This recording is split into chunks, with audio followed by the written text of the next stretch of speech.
Welcome to the Stories That Sparkle. I'm Hella Rader, and I'm really excited about today's conversation that I have with Shara Nova, aka My Brightest Diamond, aka artist, musician, composer, extraordinaire. She is one of my most favorite humans on the planet, and I don't get to see her nearly enough. I hadn't seen Shara in at least 15, 16 years, which is way too long. And I'm so glad that I made the decision to go to Detroit, go through Detroit, and that our schedules lined up, that she would be there at the same time that I was going to be there. And I got to spend 2 nights with her and stay with her and take lots of long walks and have lots of long talks about all kinds of things around all sorts of beverages. I even got to go with her to the Wasserman Project, where she was performing as part of a fundraiser for that space. So yeah, it was a jam-packed 2 days together in Detroit, and I'm so grateful to her for her hospitality and her generosity of time, spirit, and love. Yeah, it was a really beautiful way to close out, or to begin to close out, the Disco Ball Tour. This is the 17th, second to last recording of the Disco Ball Tour, and Shara and I get into all the things. I had so many questions for her, and really wanted to talk artist to artist, because yes, I consider myself one of those now.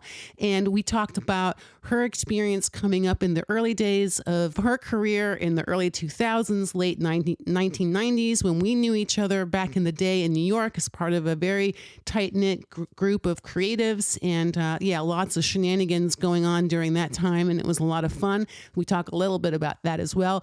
We talk about her experience being a female composer in a world that's not very open to that idea, and with very few role models for her to look up to in the composer universe. So we talk about that. We talk about AI and social media's impact on art and creativity, something she's grappling with right now as we speak. So yeah, there's just a lot going on in this episode. It's really beautiful, and there may be a cameo appearance by Hella No Chords. Yeah, so if you don't know what that means, listen to this episode. There may or may not be a Hella No Chords cameo appearance.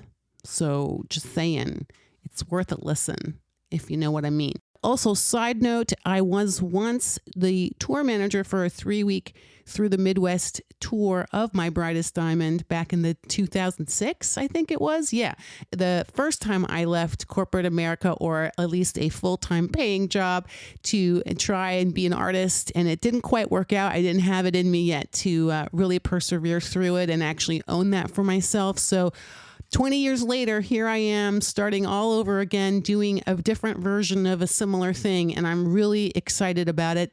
So yeah, if you're out there and you have a dream and you're just kind of feeling stuck about it and can't quite go there right now, like it's just not, you're just not there. You're just not there yet. It's okay. It's okay. Just keep doing the next right thing. Year after year, you may take some detours, you may get sidetracked, you may give it up altogether for a period of time. But eventually, if it's meant to be, if it's what's in you to do, you will find it and you will find your way to it. That's just at least been my experience.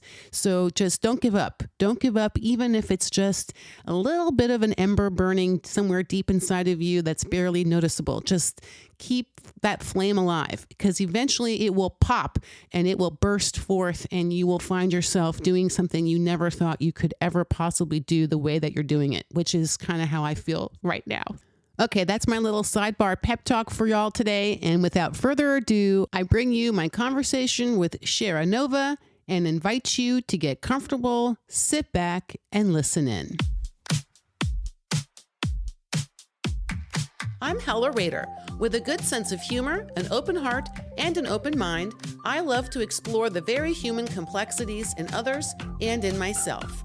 That's why I created a space for women you have never heard of and could easily pass on the street to share in their own voices the intricacies of starting over in life, building community, inhabiting their bodies, and more. Welcome to our Disco Ball, the stories that sparkle. All right, Shara. Hi, Hella. Hi. Oh, this is so exciting. It's been, what, 15 years? Yes.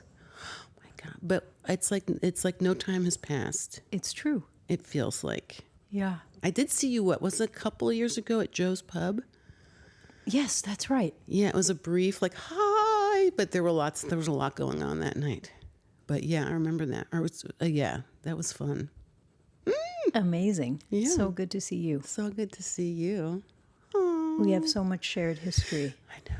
Yeah, we've just spent a lovely time having coffee and catching up.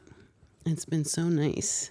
So, For those that don't know, we lived in New York. That's right. At the same time, Yeah. and came up in the early 2000s together in a community. So we were Yes. like, we saw each other really, really very often. Yes. And there was a lot of creative vibes going on. Yes. Lots of music and shows and small venues. You were there in my very early Pink Pony days. That's right. And Oh the my living room. That's right. Oh, those were magical times, actually. And there was Baby Jupiter was still a thing Yes. on the Lower East Side. Yeah. Oh my gosh. So we come from Yes. early 2000s New York. That's together. right. Which I was listening to this. I listened to this music podcast called 60 Songs That Define the 90s, the 2000s, because he kept going past the 90s. And of course, it's more than 60 songs. But he said, every person who's ever lived in New York says, when I was in New York was the best time to be in New York, or I missed the one thing I need to get to New York, right? And I'm like, yeah, but the early 2000s really were the best time in New York. They were very creative. Yes. In fact, you at Arlene's Grocery were part of creating a variety night. Yes. And that night that we both were performing and doing some kind of activity, there was a pregnant ironing lady that happened that night. Oh, yeah, I was doing Hella No Chords. You Hella No Chords made an appearance. And so did Sufjan Stevens. That's right. And so did Shara. Yes. And that was the night that I met Sufjan, and our friendship began Yes. that night at the Hella No Chords event. That's right. That was, the medicine show. That's Yes, right. the medicine The medicine show. There was even a parade at some point involved in this. But yes, that's right. That's right. I remember this. Wow. Yep. Those were like really, truly magical times. They were. Yeah, Hella No Chords, for all who may not know this, I had a guitar that I didn't know how to play. So I would get up on stage as like part of the intro and just like strum it, open strum, no chords, It was amazing. and just go Hella No Chords or something like that because I can't sing. Music is not my venue. However, it was fun to It be was Hella No fun. Chords. Yeah. Classic. Iconic. It was a classic. Oh my gosh. Yeah. Well, that's a great entry point into, we were just chit-chatting and I was like, I'm so curious, like what that was like for you coming up then, because you're also by training prior to that, your training was in opera. And then you sort of morphed that into a whole other style, blending it into with rock and some pop. So like, I'm so curious, like what that was like then. And like now the music industry, obviously completely different. And we're older, at a different stage in life. Mm-hmm. So I'm just very curious. I don't even know what the question is in there, but I'm curious to hear from you, your experience of those early days, and then how that informs your now, I guess. Yeah. My family were all church musicians. My dad was a choral music director, and then my uncle was a professional pianist, both in classical and jazz.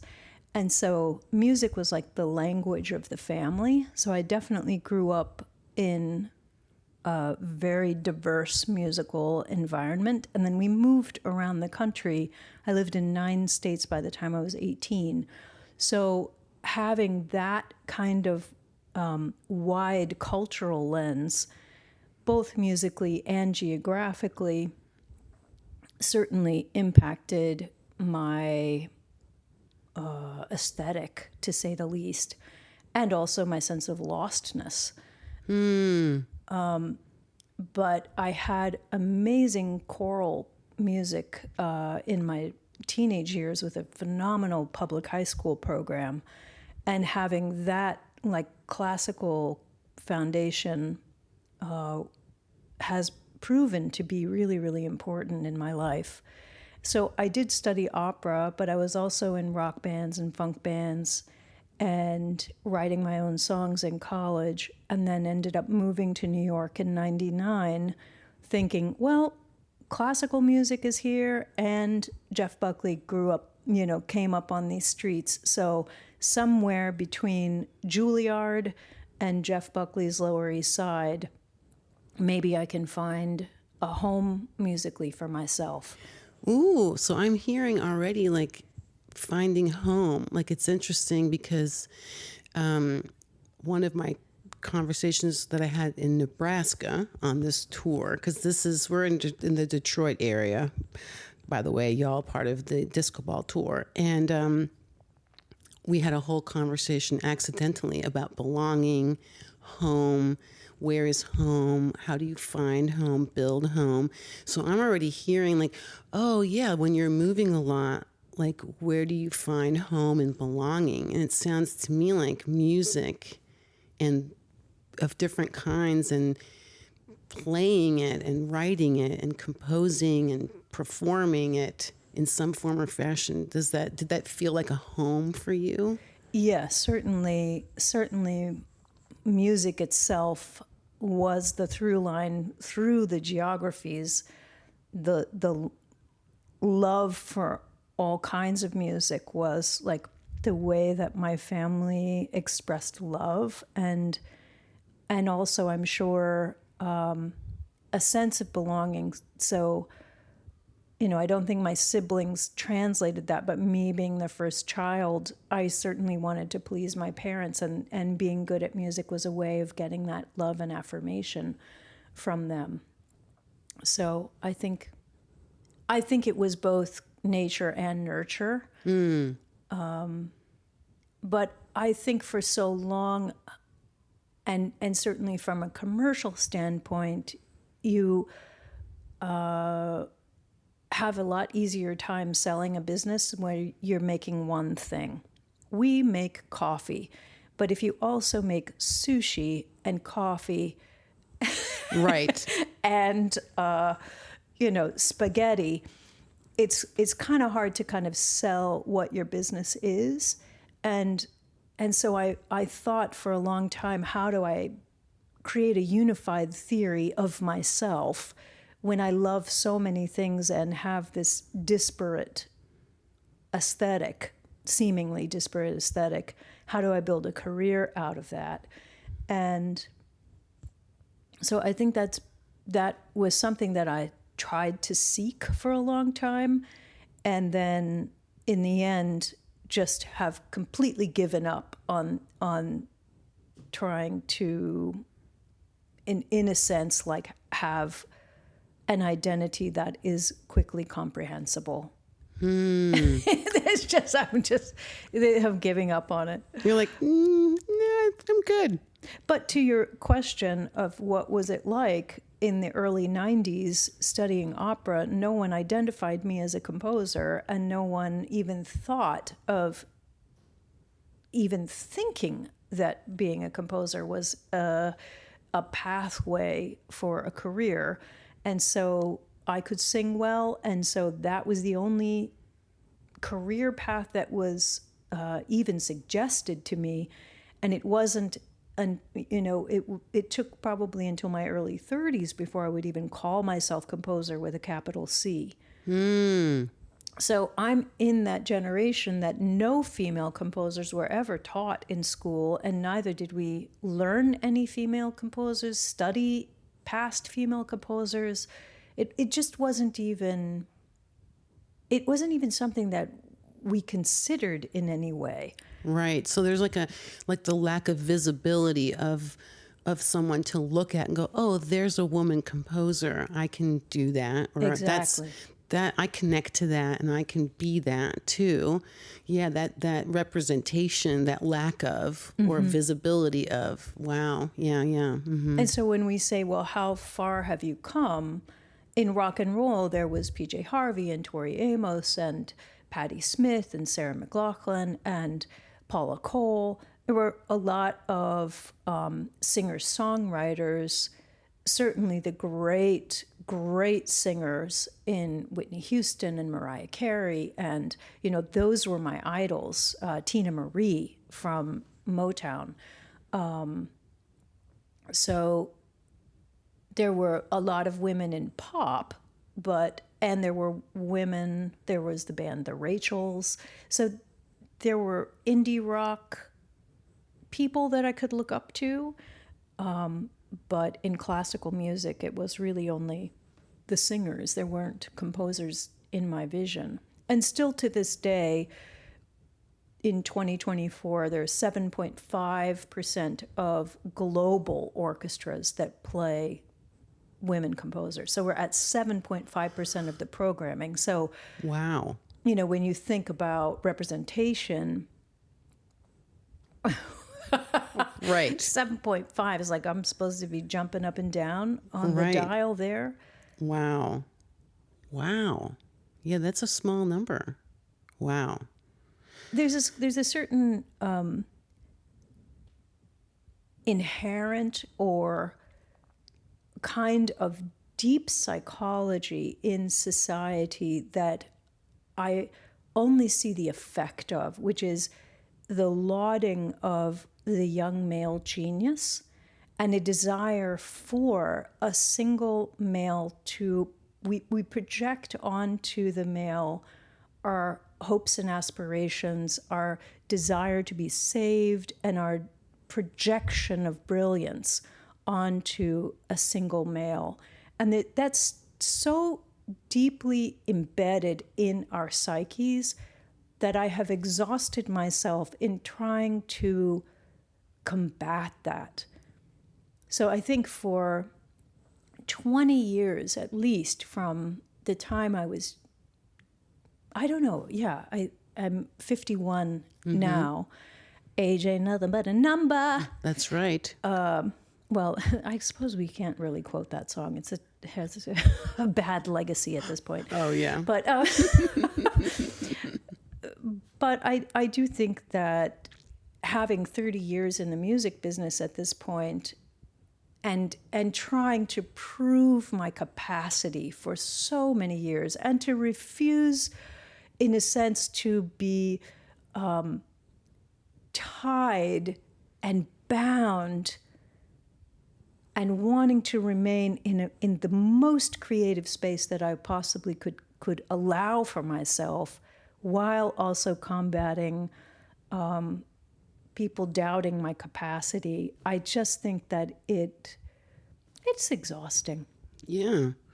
So was there a point where you just said, I'm going to just not try to combat this anymore and just do and be me? Like, was that a switch that sort of got flipped at some point? Yeah, I think I decided to just write the best songs that I could without feeling like I had to overly orchestrate the work. Because nobody believed that I wrote the orchestrations anyway. Really? Yeah. Even people who knew me well would think that a copyist or a transcriptionist or some guy must have helped me do that orchestration. Wow, that's stunning. I did not know that. That's stunning.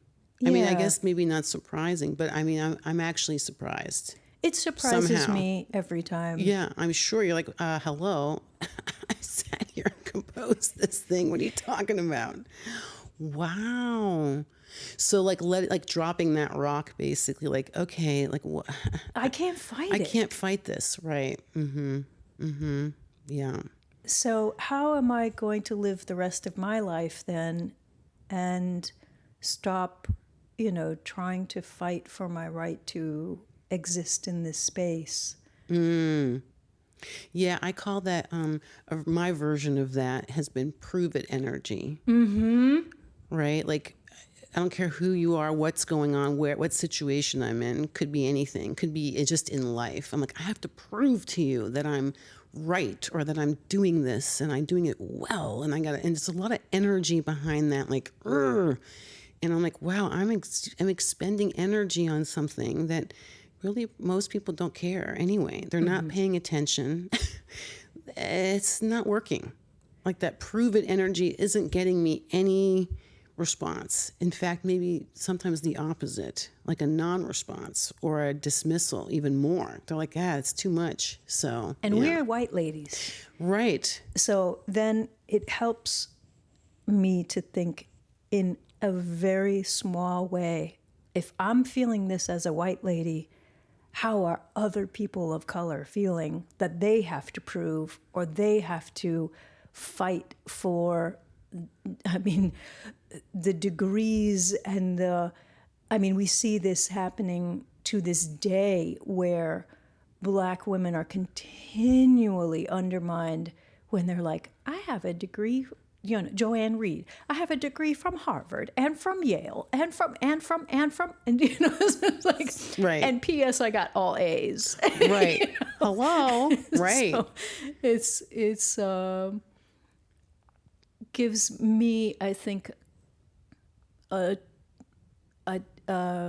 humility in the human experience that this system is and the way that indoctrination has happened in this culture is like, why am I, as Sonia Renee Taylor talks about the ladder of hierarchy, that why am I trying to get a little rung higher on this ladder that just needs to come down all the way? So how do I just, the ladder is there. Our economic structure is on this white supremacist capitalist hierarchy, patriarchal hierarchy. So, how do I begin to recognize that that's what's going on, and then build other kinds of coalitions, or even beginning thinking of myself in a different way?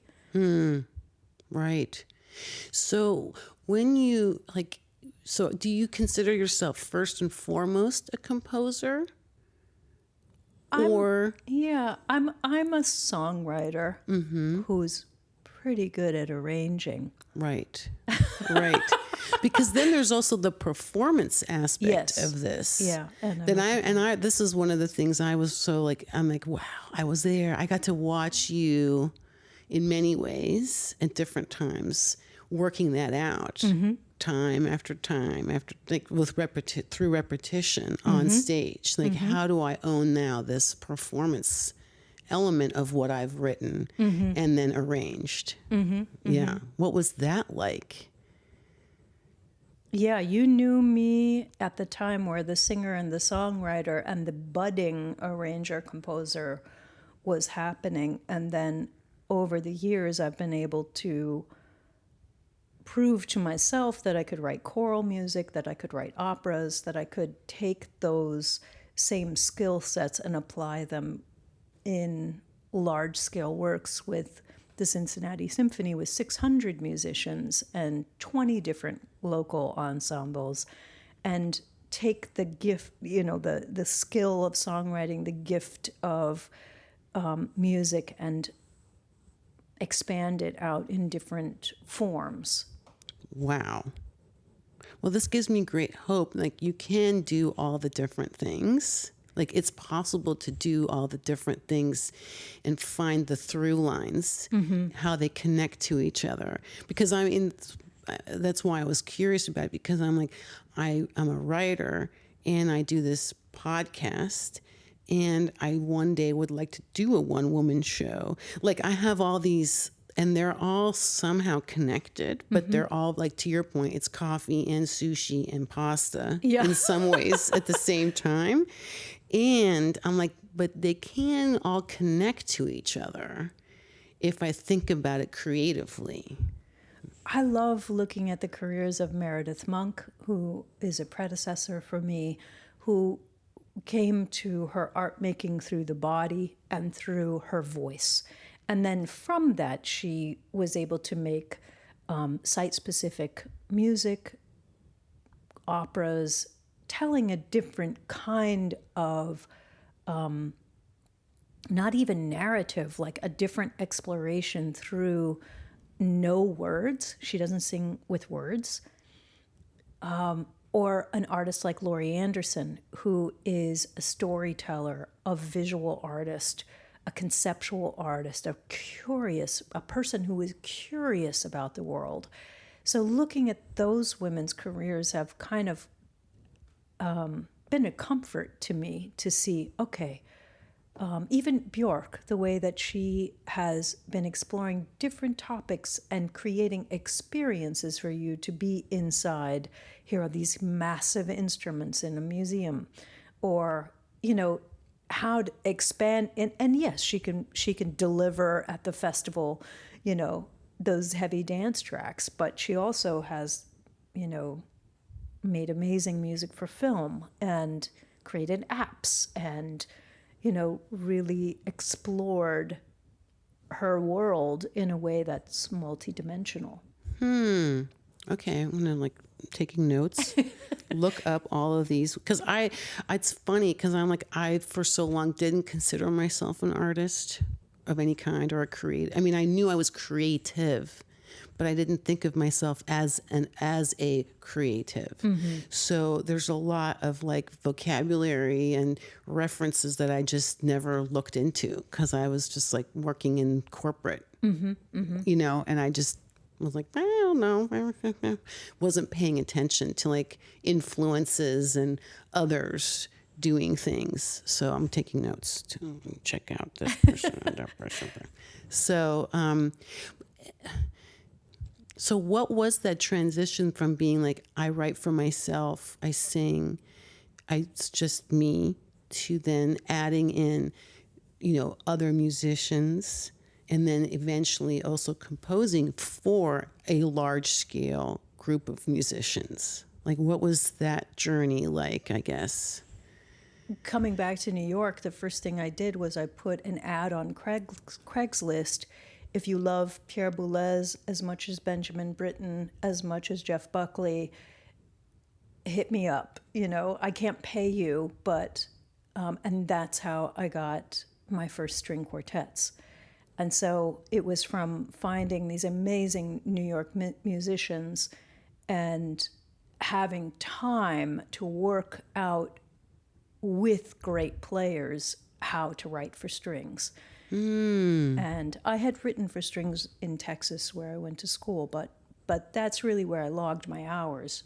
And then the Brooklyn Youth Chorus was performing at a festival curated by Bryson Aaron Desner called Crossing Brooklyn Ferry. And I hadn't received a commission or anything, but I knew that the choir was performing, and I thought, I'm going to step out here. I know I can write a choral song. I've never done it before, but I'm going to do this. And so I handed the director a piece of music, a score, and I said, would you consider doing this? And because the context of the festival was about collaboration, she agreed to try the song, and she liked it. And then from that, I got to learn, even though those commissions were few and far between, but because that relationship was there, then they did end up commissioning me for more pieces. And then they recorded it, and then people started to see, oh, okay, she does have capacity to write choral music. And so more of those jobs started coming in. So I hear in there, taking the risk of saying, here, person, I'm going to just do it. I'm just going to step out. And because I think, sometimes going back to the women representation, but that just, assertiveness almost of saying, I believe in myself enough, or just, maybe just enough in my case sometimes, to put it in front of you. Yeah. And just take that risk. Because that to me is scary sometimes still. So, but it sounds to me like, yeah, I'm going to take this risk because I just feel driven. Was it like I feel driven to do this? I really want to do this. Like, what was that energy? Yeah, I think it was, I know I can do this. I have a huge history with choral music. I know I can do this, but nobody is going to just knock on my door for that to happen. So there was a confidence there that I thought I could pull it off, and being interested in choral music. Yeah. So I think there is an assertiveness, absolutely, where you have to put your ideas forward, and you're not always going to get paid for that. I think there's a time where you do stuff for free.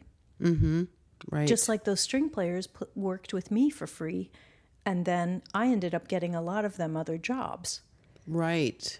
that Right. blossomed some of their careers. Right. So there are other kinds of exchanges besides just cash. Right. Right. And I also hear in there like creating a community of others with, doing things together, like this collaborative energy, the community that gets built around it. And now people are sort of like expanding out from that community, but coming back to each other. So, I mean, that's what I'm hearing. It's a wonderful thing about music as an art form. I think my visual artists that work alone, I think that world tends to really be much more individualistic, but music is a collaborative art form. Yeah. It's funny you say that because that's one of the reasons why I don't want to just write. It's a very lonely place.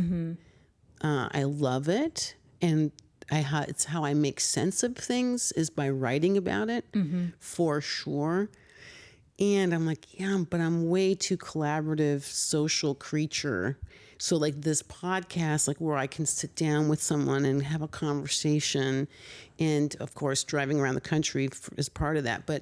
And meeting people, like it satisfies a deep need for me as a creative in my creative explorations, is to be working in collaboration with people. Yeah, not just by myself. Yeah.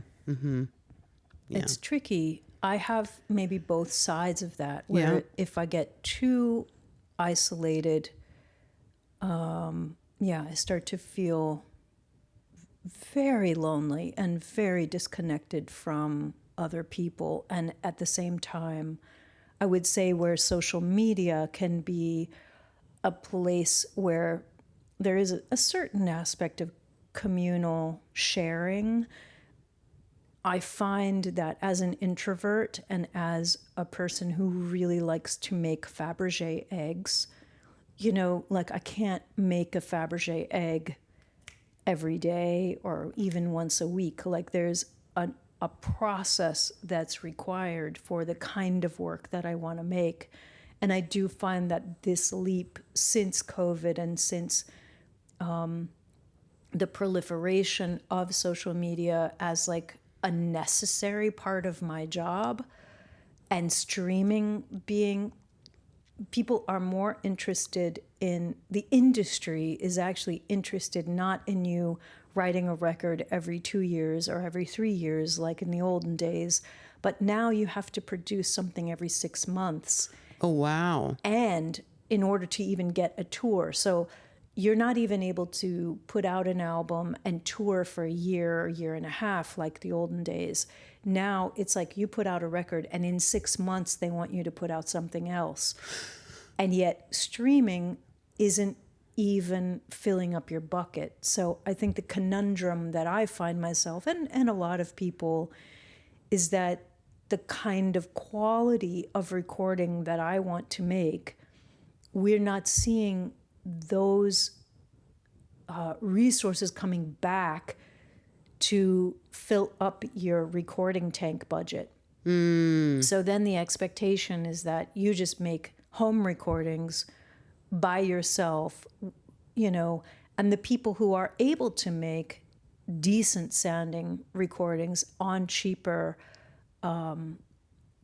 a whole cheaper mentality are able to, I think, ride the wave. But for me, working in like super high quality fidelity and with the best musicians in the world, I have to compromise my value system in a way that I am really trying to trick myself and figure out a different mentality of what excellence is, what communication with the public is like, and also feeling like I have to produce and produce and produce, and where does my bucket get filled back up again?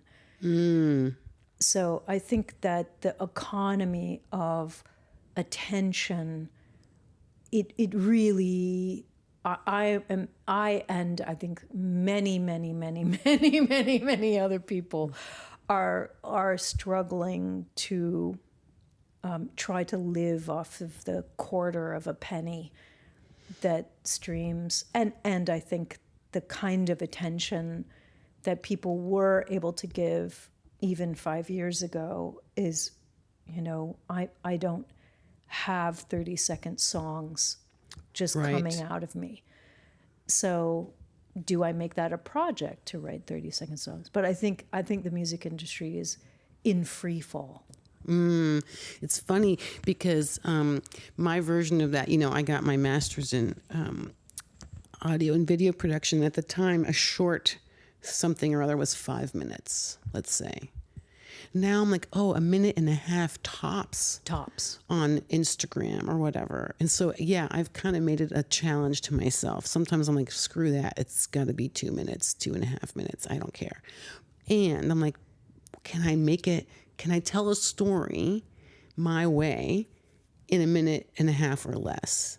It's changing the way we think. Yeah, it really is. Everything is different, and either I'm going to adapt or I'm going to go extinct. Right. Yeah, so, I mean, do you feel that was... Or, if I may disagree with myself... Right. Or you just hold to your truth and say, this is what I'm doing, and follow your inner voice, and the chips fall where they may. I mean, I think that's the conundrum. Right.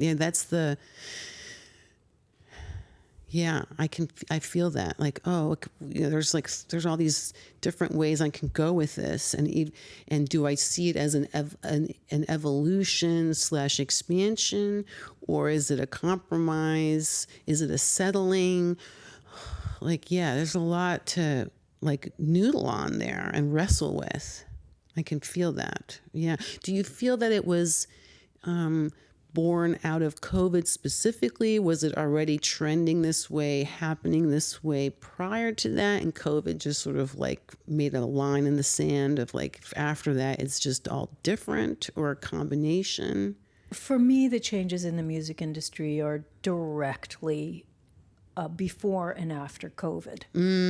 And as well, the exponential changes in our relationship to the internet and to AI. Right. I mean, it is an absolute turning point. Right. Yeah. Yeah. I've been saying this. I said this in a recent conversation too, but I was like, I feel like with AI emerging, there's going to be like organic art, kind of like we buy organic food. And then there's like non-organic food / art. Yeah. That's just, I'm using that as a way to comfort myself about it all. I'm like, I might be delusional, but I mean, it's putting a lot of people's work into obsolescence. So that is a reality. Right. So how do you navigate that, or how are you navigating that? Are you sort of just now beginning to navigate that? I'm right in the middle of it. Yeah. I'm right in the middle of it. Wow. One of the next projects I'm working on is an art installation with the artist Matthew Ritchie on the story of Gilgamesh and the Paradise Lost, Milton's Paradise Lost, which is a look at these ancient myths and how these stories get co-opted, how they, with the sort of like fracturing of information through AI, we suddenly have a lot of inequality in what gets represented in these bigger stories. But somehow going back to Gilgamesh, Paradise Lost, like going back to something older than our time and looking at how have stories worked for humanity, that's grounding for me. And also working in a museum space and in a public space is kind of escaping Spotify. Right. And like bringing it into the analog world, bringing it back into the analog world. Where we can have longer conversations about what's happening. Right. Well, it has been part of my experience this past almost 4 weeks, being very much in the world, like very offline most of the time. Except you're driving. I'm driving. Like I can't be doing things online while I'm driving. I make a reel every day of like, here, and I sort of set myself that challenge that was, again, a personal challenge. Like, okay, can I come up with something that feels true to myself and is fun and every day? Ugh, it's been some days I'm like, I'm tired. I just want to go to bed. I'm like, oh, got to make the thing, But yeah, like this, like being very in an offline situation and driving through vastly different parts of the country. And I'm like, oh, what's happening here? And really connecting with people, not just the ones I know or that I'm staying with, but also randos, like in the hotel or wherever, engaging with people. I'm like, oh, right. Like when we're face to face with each other and like can have those longer conversations, it's a whole other deal. Or even in the small exchange with someone that you bump into, it's like each kind moment that you have is an act of social trust and building into a social fabric kindness, because our online spaces, global spaces, colonial space, it's like there is so much human aggression that these small acts of kindness in those seemingly meaningless interactions with randos, I think it matters a lot. It really does. It really does. I'm like, oh, I actually, in many ways, restored my belief in, my hope for, my connection to just humanity. I'm like, the human spirit fundamentally is a beautiful, positive thing that wants joy, delight. One woman called it joy, delight, and pleasure. And the mystery of that. I'm like, yeah. And I'm like observing it in each place I've been and each touch point I've had. I'm like, I want to take that back home with me. And like, how does that play itself out in quote unquote normal home life when I'm stationary? So I'm like, that's my next, I think I want to explore that. Like, what does that look like? So you're working on that Paradise Lost Gilgamesh project. Are there any other projects that you're currently working on? I got a hold of my grandfather's sermon notes. My grandfather was a revival preacher from Atlanta and from, I think he must have been in the mid 30s. He started his ministry and was a pastor and a revival preacher throughout most of the American South, some up the West Coast, but in the Pentecostal church. And so thinking about legacy, where do you come from? what do you want to keep and what do you want to let go of from your religion, from the religion of the family, from the culture of the family. Having these sermon notes from him is giving me like a kind of starting place to examine the culture and take what I want and leave the rest. Yeah. Oh, that's beautiful. So take what you like and leave the rest. I love that. And part of even figuring out what you want to take is a deep dive. It requires a lot of contemplation, and particularly as a national question, we're really in that. Right. What is a Christian? What is the what is the influence? What is the impact of this belief system? Who does it impact and how? Right. And right. so starting to untangle that for myself has been years of a journey. Right. Yeah, and yet having that spiritual connectedness and like, what does that mean to me today? Yes. For me today, and how does it express itself in the things that I create? I love that. And I'm hearing you like you're retracing, like, where did it originate in the family system itself? Yes. And get handed down, essentially. And so what are you working on with those sermon notes? Like, are you doing music with that, or is that just a personal exploration?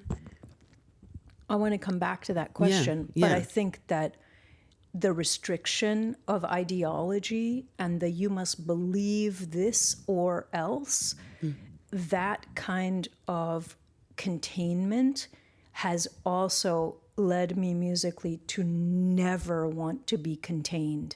That the possibility for questioning and the possibility for curiosity about the world and what is, rather than accepting an ideology, has truly made me what I am. There's an act of rebelliousness that will probably forever be with me because of growing up with this ideological fundamentalism that didn't allow for curiosity. Right. So in the work with my grandfather's texts, I will be writing that for percussion music. I'm working on a show with Western Oregon in December.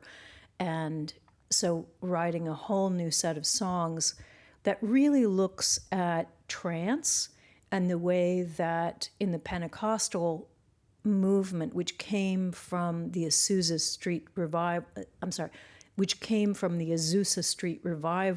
in California, and that was a multiracial coalition that then different stories got told, and the Assemblies of God, which was in cousins with the Kojic, the Church of God in Christ Church. But the very sad truth is that the Assemblies of God didn't want Black people making decisions, and so they separated themselves, and that story gets written out of the books because they didn't want Black people making decisions. So, but that's the lineage that I come from in the Pentecostal movement, where there was durational prayer, durational singing, in a sense, trance, which taught me how to go what I will call into state. And whether you want to say that you're listening to the subconscious mind, to God, to the ancestors, however you want to sense what's happening, you are going into an altered state of consciousness. And that allows me to write songs. That's the state I go into at every... Oh, like a flow state of some sort. Exactly. So, okay, wow. Okay, so when you say durational singing, what does that mean? Like, it's just like an extended, like lengthy period of time of like holding a note, or like, what is that? Like, I don't know what that, I just want to make sure I know what that means. Yeah, it looked like a drone in a sense, where there wouldn't be a song with chord changes. There would be a kind of ambient music that doesn't have a lot of changes, where people could be singing out in, what is that word? Aleatorically. Wow, that is a word. No, I'm like, yeah, I wouldn't remember that word. So you have one person expressing over here something that they're feeling, and another person over here, and we're all in the same chord. And it's kind of, we're just hanging out in this musical ambient zone for anywhere from 5 minutes to an hour to 2 hours. So that's kind of like part of the tradition of the revival, would be this long state of prayer in music, kind of sustaining this mood and tone for people to feel the Spirit, or people would be getting slain in the Spirit, praying, falling down. This kind of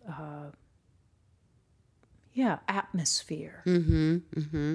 Right. So like you said, that's what sort of set a baseline or a reference point for you to go into this flow state of your own when you work with music or writing or composing. Yeah. Do you feel that when you're performing as well? No, Oh, I interesting. don't. But that's because my music, I don't really build it like that. I don't build space in the music. Usually it's very architectural. Got it. And I think that's probably because I don't have a band that I'm consistently working with. So if I had the luxury of that, maybe I would have created music that would abide in space in a different way. Okay. That's so fascinating. I love this. Okay, so you're deep diving into these texts. You're you're mining through the stories, the things that still resonate with you as something you want to keep, the things you want to let go of. And so are you taking all of that and putting that, you're saying percussion, right? Pieces. Wow. So what is that like? What's that? I mean, wow. Right, you're catching me right in the middle of making it. So I'm finding it out. You're like, I love that.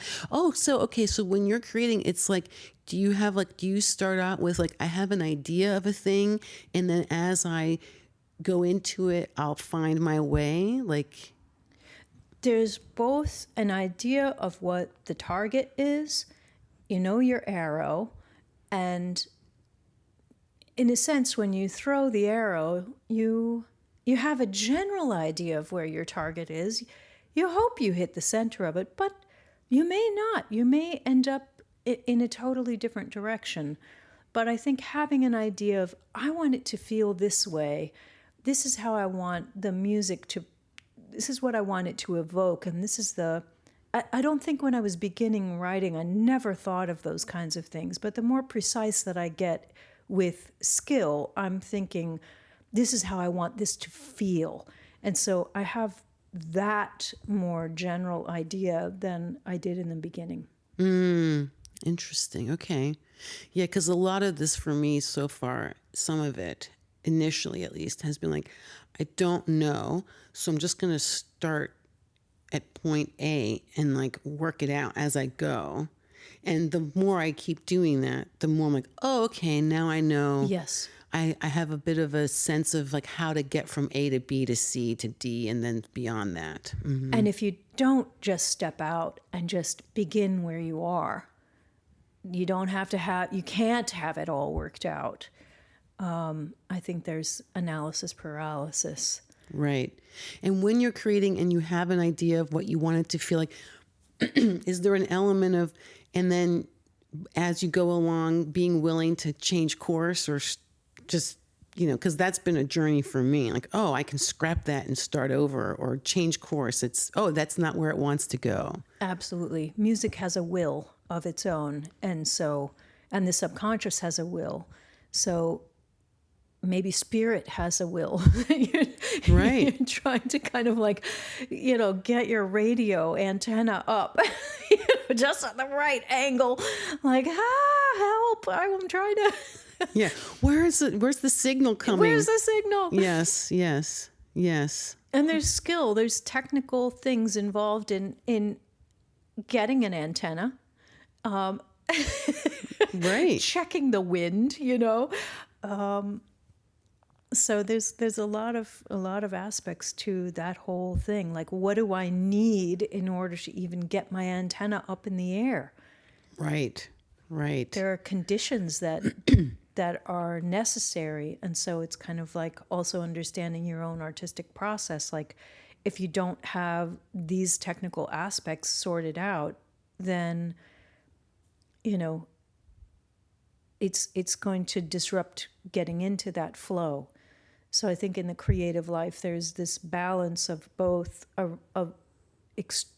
very much a technical element of that, and then getting yourself in the space to be able to create. Right. Okay, I have two more questions. One is, how do you navigate that and live day to day, like just normal life, right? Like, how does that work? I'm always fascinated. I'm like, how, because how does that like blend into like life? I mean, because you're a mom, all of the you're running a business essentially, obviously, and you're creating. So like, how do all of those disparate parts blend together or not, I guess, for you? Yeah, I have a changing body that I'm having to take care of in different ways than I've had to in the past. So even just navigating that. I love Leonard Cohen's Put on a Suit and Get to the Desk, and really thinking of your work with the value that you respect your work, and there's the discipline of it. You've got to get to the desk, and at the same time, life be lifin'. So, yeah, it is ever a challenge. I would say that I have been a workaholic, not a work. That's, in order to do this job, you have to be completely dedicated to it. And so balance is not something that I have found to be easy. There's a kind of obsession. And I look to people that are high-performing athletes and the amount of dedication that they have to do what they do to get that Olympic gold medal, or that bronze, or that not even any medal at all. Right. And so I try to inspire myself with the discipline of athletes a lot of the time. And yeah, just, I think, try to keep coming back again and again to my own agency and my own capacity to create my own inertia. No one's going to create that inertia for me. At least in my life, that hasn't happened. I have to keep building my relationships, and also the cement of the road I'm walking on comes from me. Yes, thank you to the trailblazers that have come before, and I also have to keep making the cement for me to step on. Right. Why am I cement? What about the earth? That's maybe not a good metaphor. You're like, wait a minute, that seems very hard and harsh. That's not very earth-friendly. Cement is not so great. You're digging a path. I'm digging Clearing a yes. path. The leaves. Yes. Beds of leaves. I like that. I've got to pick up the shovel. That's right. That's right. Well, because I'm driving into fall, I've noticed. So like already here, like the leaves are starting to change more than anywhere else I've been so far. And in some cases have already fallen down in some places. So I'm like, oh, yeah, I see a bed of leaves that you get to navigate through. That's versus cement. Maybe the metaphor is, I have to be creating the inertia to take the next step. So coming back again and again to what do I have agency to do?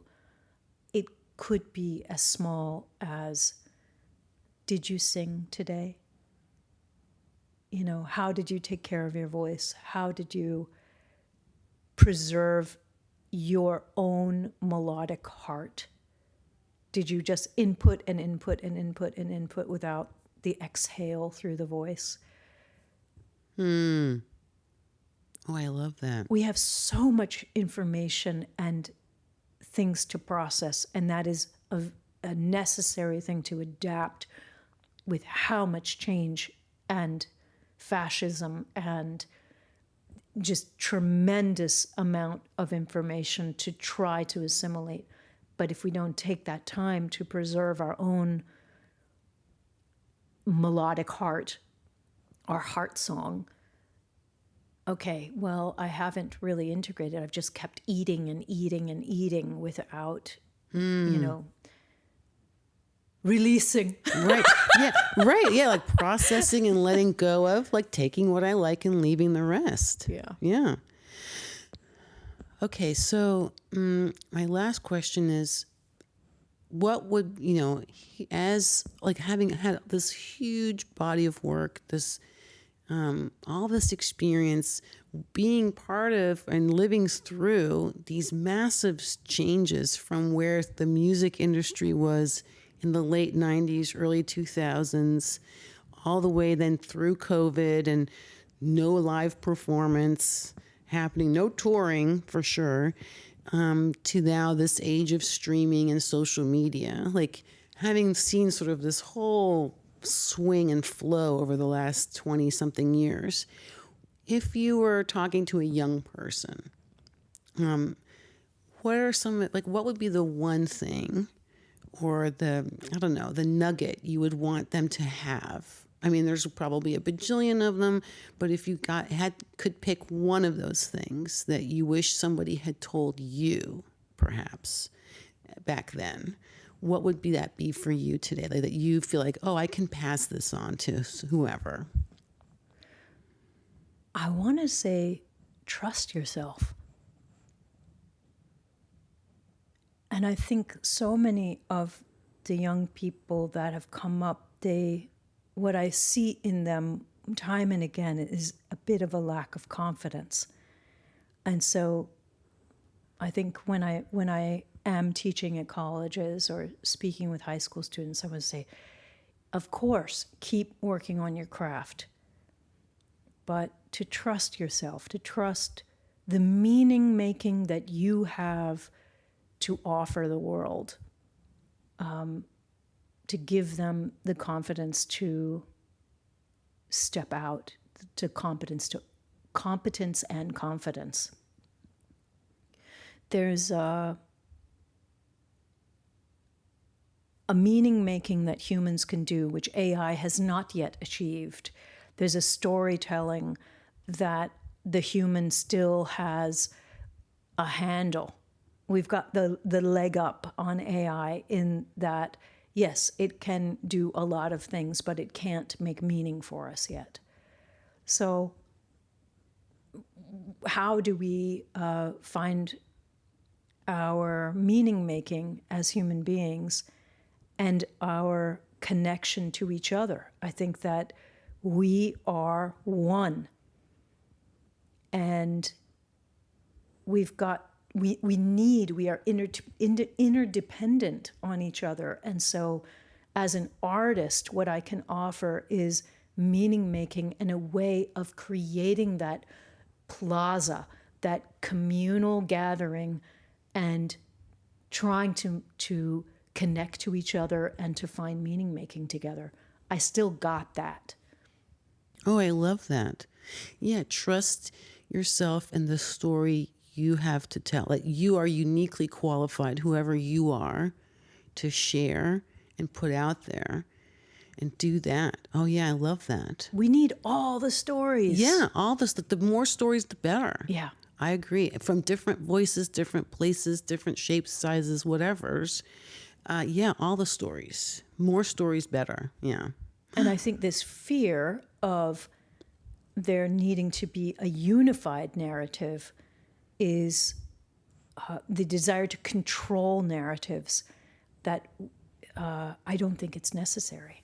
Right. I think we benefit from all the perspectives. Yeah, agreed. Yes. Yes. Yes. Well, Shara, I'm so grateful. Thank you. This has been delightful. Thank you. And a real treasure to me to have this conversation with you. I'd like to go get my guitar right now and have you do Hella No chords. Hella No chords, if I may presume upon your grace. 100%. I would love to do that. Please. It's been decades, literally. Oh my God, yes. Let's do it. Oh my God, hilarious. I think you have to. You have to. I mean, it has to be done. It has to be done. All right, I gotta. Yes. Okay, All I'm right. gonna hold up my mic. Okay. I gotta do a test. I have mine on too, so. Oh my God. Hella no chords. Hella No chords. Hella no chords. Yay! Woohoo! That's the magic right there. She's back. She's back, baby. All right, thank you. Love you. Thank you for listening to the Stories That Sparkle, a space I created for women to share in their own voices the intricacies of their stories. And wow. What a just incredible time. I mean, it was just, I cannot even tell you how meaningful this conversation was to me at the time we had it live in person, sitting in Shara's home, and how meaningful it is to me right now today as I'm recording this outro for y'all. Yeah, it was just a reminder to me, like, I've always had this in me, and like knowing these people, these women, these amazing individuals around me who have been doing it day after day for all this time, like reminds me that, yeah, I've got that fire burning inside of me too. And it's always been burning in there somewhere. And it's okay. Just let it burn. Trust your inner voice. Know it. Trust it. Go with it. Yeah. I mean, what? Yeah. So many good things in this conversation. And just the best part was reconnecting with an old friend and a good friend. It's like no time had passed. It was really an incredible time. And I look forward to my next visit to Detroit, hopefully sometime later this year, to record with Allison Wong, curator and director of Wasserman Projects. I met her because Shara was performing there for a fundraiser while I was in Detroit. So yeah, we had a very busy few days while I was there, and it was a lot of fun. So great connection made with Allison, and I look forward to meeting up with her hopefully later this year to record a conversation for the podcast. Okay, now for some business talk, y'all. Please consider becoming a paid or free subscriber to my Substack, hellarader.substack.com, and support the work that I'm doing of recording other women's stories, amplifying their voices, celebrating their choices, all the things. Whether it's a conversation or a story or a moment in time, whatever we get into together, I would love to get more of that out here into the world. So to help me do that, please become a paid or free subscriber, hellarader.substack.com. Thank you. And if you have a story you want to share or a topic you'd like me to cover in an episode of the podcast, please drop me a line to hellarader@substack.com. Because together we bring light into dark places.